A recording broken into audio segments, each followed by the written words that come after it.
Kerman kobasuloan. Bueno, Ander, orduan, hauek dira Arrikrutzeko kobasuloak, ezta? Bai, hementxe daia, bai. Bai. Eskerrak gida daukadan zeni kobasuloetaz ezakit ezer. Bueno, haizu, arropa egokia daukat? Bai, nik uste dut ondo zoia zela bufanda horrekin oso ondo. Bai. Ah, bueno, eske ni ez naiz arropetaz ezer arduratzen,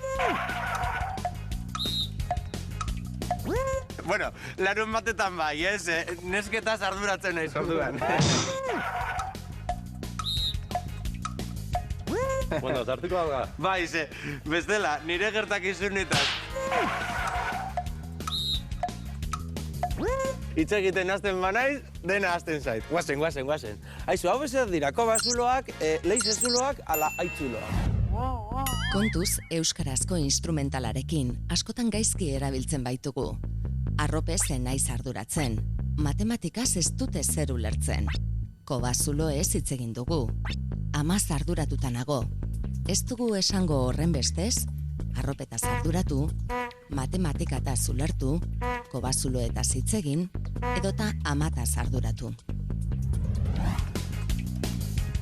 Aizu, hemen jende asko bizitzen zen? Haben, jendie bizi barruen esan bizitzen. In todo caso, igual zaharreran, baina gehien bat barruen zartzen ziren animalixak. Ah, animali. Bueno, aizu, ze handi hau eta, bueno, pixkat iluna eta horrela. Asko faltatzen da guztia ikusteko? Bueno, bestek gain ondean. Bai, bueno. Zuk topatu zen nituen kobasulo hau? Ni topa kobasulo hauek. Bueno. Noski.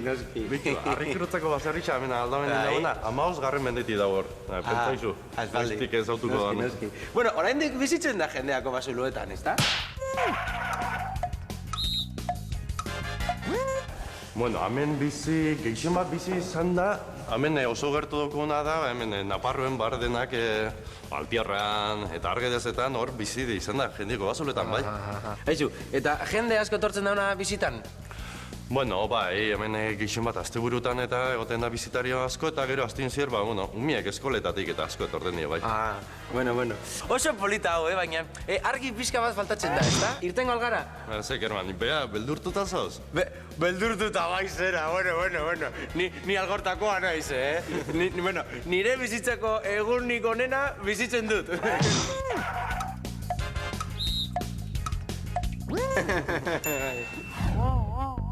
Bizi izan eta falta izan aditzekin ez dugu zen marka erabiliko. Hortaz, Kerman algortan bizi dela esango dugu eta argia falta dela. Txartzat emango ditugu horren bestez, Kerman algortan bizitzen da eta argia faltatzen da bezalako esaldiak. Aizu, Ander, irtengo gara kalera, nire amaz keskatuta nago eta behitu, ez daukat estaldurarik, Bueno, Kerman, gure bozu, fakoa kanpora.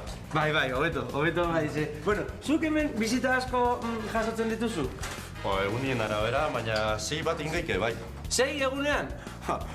Nik matematikaz gutxi ulertzen dut, baina 6 bizita egunean eta bizita bakoitzak ordu bete, zu ia kobasuloan bizi zara.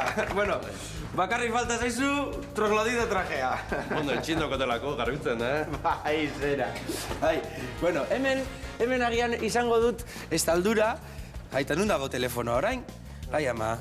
Bueno, eske ni telefonoaz ez naiz asko arduratzen. Bueno, nire ama bai, Nire ama dago denbora guztian engantzatuta. Ez du telefonoa aurkitzen. Laka telefono pakin eta gozatu naturaz. Bai, gozatu naturaz, polita natura, guazen karera. Arrikrutzen ikasi dugu instrumentala nola erabili behar den. Hortaz, telefonoez arduratu edo amaz galdetu esango dugu eta ez telefonoetaz edo amataz. Ados? Bueno, bigarrenik, bizi izan edo falta izan adizlokuzioekin zen aspektu marka ez dugu erabiliko. Adibidez, Kerman algortan bizi da, eta ez Kerman algortan bizitzen da. Edo asko falta da iristeko, eta ez asko faltatzen da. Bueno, eta zuei argi dago gutxi falta zaizuela Kerman bezala aritzeko. Beraz, horretarako, badakizue, honekin edo arekin, baina egin.